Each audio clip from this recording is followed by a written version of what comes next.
Hi folks, we're back and we're cutting through the matrix. And just today, as all days really, I always think about all the big eugenicists and their quotes and how they've talked about bringing down the population. It all ties in with Agenda 21. That's Agenda for the 21st Century. You'll find it at the United Nations website. And the Millennium Projects, it's all part of the same system of rewelding the planet and depopulating the planet as well of all the useless eaters, as Bertrand Russell and others call them. That's all most of us, you see. Those who haven't made the grade and got up to the top of academia, and I mean really at the top of academia, and those who haven't made it to the top in the financial sector and held on to the cash for a few generations to prove that your offspring, you see, are carrying the right kind of genes, because it's all to do with genetics and so on. At least that's how they rationalize it to themselves at the top. And there's nothing new about this at all. Of course, the pharaohs did the same thing. They used to marry their sisters sometimes to keep everything in the family. And money and power marries money and power. And even tribal leaders would often give their daughters away or their sons away to an opposite tribe for marriage reasons, and they'd marry more money and so on. And it was the same thing all through the European system too with the Normans. Same idea as well. They still intermarry themselves today to keep power and wealth together amongst themselves. So it's interesting to see how this is related. And a lot of them ended up as kings and queens of countries, of course, who still marry amongst themselves with their cousins. But you'll find too that there also was an economic factor to them, or a sect to them, that also, like the Rothschilds, who literally became a sort of royalty over cash and central banking. And that was really what they went out to do, and they marry their own nieces and so on, and keep power and money amongst themselves again. Nothing new in eugenics at all, except for the fact that they also attend and fund big future planning committees to make sure that the future will unfold the way they want it to unfold, to suit themselves, that is. They plan things like industrial revolutions, even yet in up-and-coming countries, emerging nations as they call them. And they also like to fund certain sciences as well, to make sure, you see, if anything happens on a disastrous scale, that they themselves will survive. And that's why we know darn well, from many releases that have come out since the Cold War, that all countries across the planet have elite underground bunkers. Some of them are like cities, actually, for the ultra wealthy to live out whatever they have to live out, where it's nuclear radiation, for instance, or atomic warfare with radiation, or even being struck by an asteroid. They cover every possible base. It's just astonishing how science and the top scientists are employed by these people to go over, with their big think tanks, to go over every possible scenario that could possibly happen to ensure what they call survival of the race. And when they say survival of the race, they're not talking about you.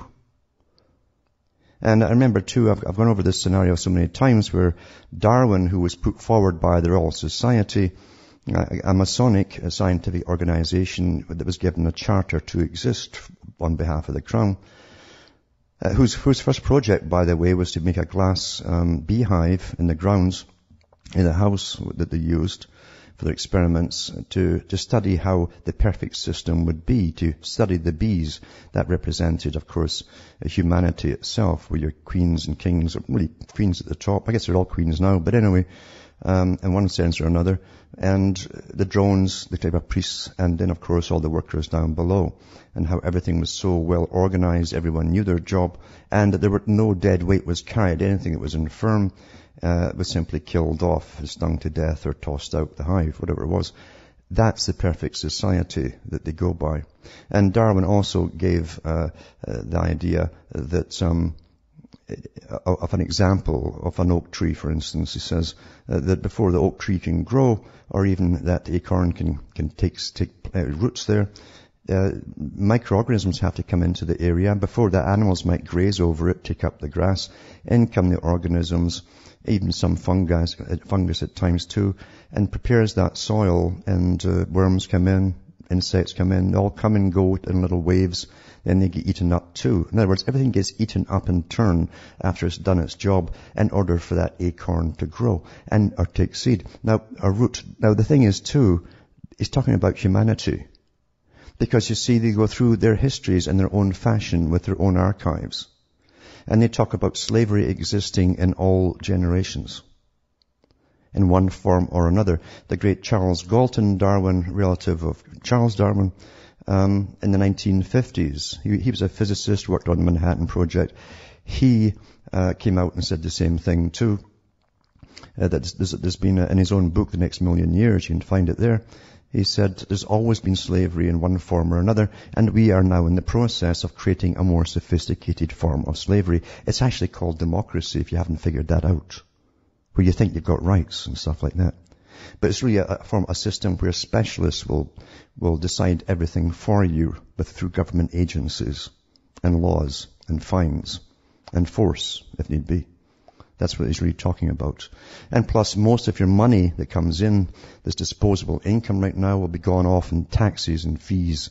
We know it's going to be carbon taxes, energy taxes, and your basic foodstuffs are going way up through the roof right now. So, in other words, subsistence living, basically just living and getting by on the basics is the system they're bringing in. The rest is to go off into taxes to support the big think tanks and projects for the elite, as you well know. So anyway, it's never stopping. And I kept thinking that today because I thought, well, when you look at what's happening in Japan, it's gone against all the rules for massive atomic leakages or meltdowns, because it's supposed to start filling them in right away. You can't stop them.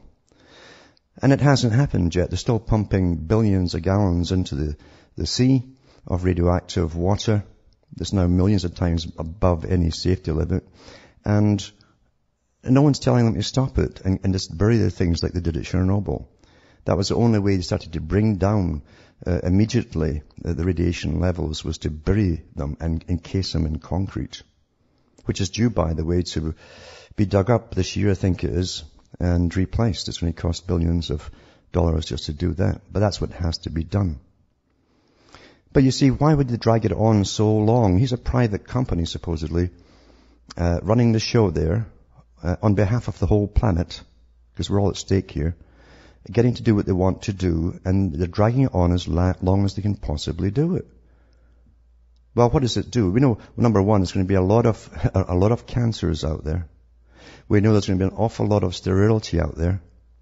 And within a couple of years to 15 years, you're going to start to see all the different types of the cancers and leukemias start to emerge. And of course, the medical profession, just like it's already done up till this present time, will churn out a new batch of doctors who are trained to believe that cancers, early cancers, are now very common, and it's always been common. That's what they'll be taught.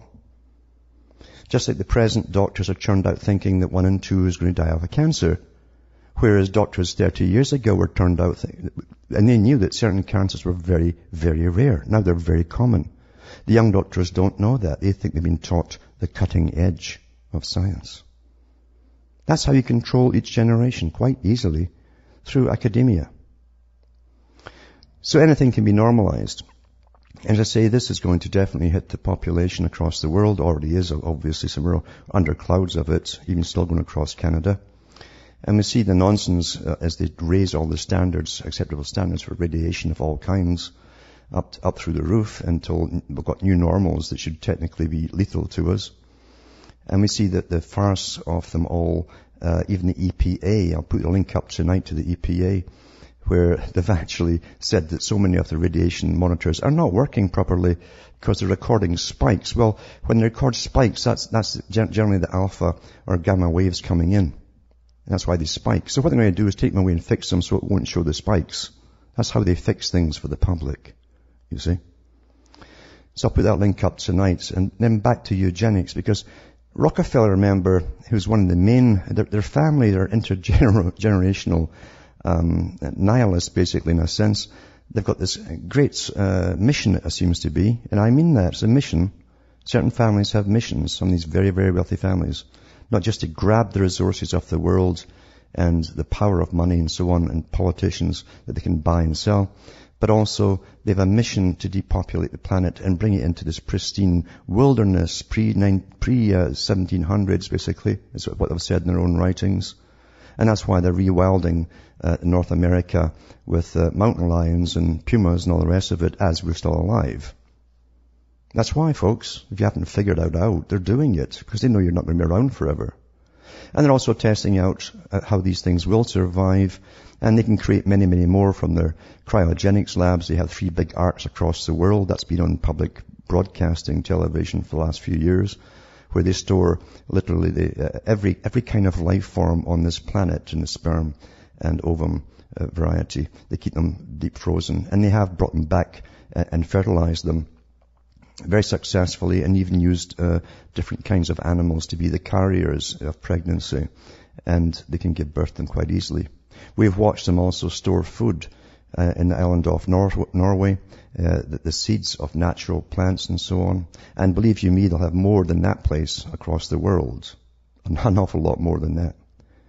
Because they always know something's coming. And isn't it amazing from 9/11 to get their new American century through the 21st century, and the century of change. This is a change where academia and science will rule the world as supposed to be on behalf of their financial masters. And they needed that to kick off. The towers came down, bang, bang, and the whole world goes into martial law. Think about it. The whole world goes into martial law because 2 buildings came down in the U.S. That took an awful lot of preparation and negotiation between countries for that to happen years prior. Back with more after this break. Hi folks, we're back, cutting through the matrix, talking about eugenics and how it's so amazing that every part of their plans the big boys make and publish actually, what they want to happen just happens to happen right on cue too. They get what they want one way or another. They also use anything outside of their control to their advantage. That's one of their favorite sayings. How can we use this disaster to our advantage? And if you've noticed right now, so much of the so-called green agenda, and the Greens, remember, put out some good stuff and an awful lot of nonsense too, because you see, they're funded by the big bankers via foundations for the social changes that the big bankers want as well. So there's no real right-wing or left-wing at all in this system. But you find, as I say, that so many things are getting rammed through right now. Laws to do with, again, vehicles. They want them off the road by 2050. They're not going to start at 2050. By 2050, that means from here onwards, we're going to have massive increases, not just in gasoline, but in all kinds of taxes to drive your car. They've already put through various laws, or they've got them on the drafting board, basically, to tax you per mile or per kilometer. And that was even discussed years ago, because these guys just pull out the stuff they put away in the shelves years ago, blow off the dust and reproduce it for the time, and the time, of course, is now. It's all done a long time ago. But, as I say, it ties in with eugenics, because a long time ago, the eugenics movement really was part of this big scientific push on behalf of, again, the same crew that funded Cecil Rhodes, which is the Rothschilds in Britain, that became the Royal Institute of International Affairs when it merged with the other bankers led by Milner. And they wanted to depopulate after they took over this world. They wrote about it too, how they could make a kind of paradise on earth with much fewer people. They employed hack writers like H.G. Wells to write interesting little stories, little catch stories, and to add certain data in there that would alter the people's perceptions of things. So they'd actually go along with it too. And we also find that the big eugenic societies that we thought were all dead have never been dead at all. They simply changed their names into other things, other orders, organizations, and they've been carrying on with your government funding, by the way, because you see, the governments are not there to serve you at all. They just use your tax money. That's your purpose at the moment, is to pay taxes and to fund these organizations so that they can eventually get rid of you.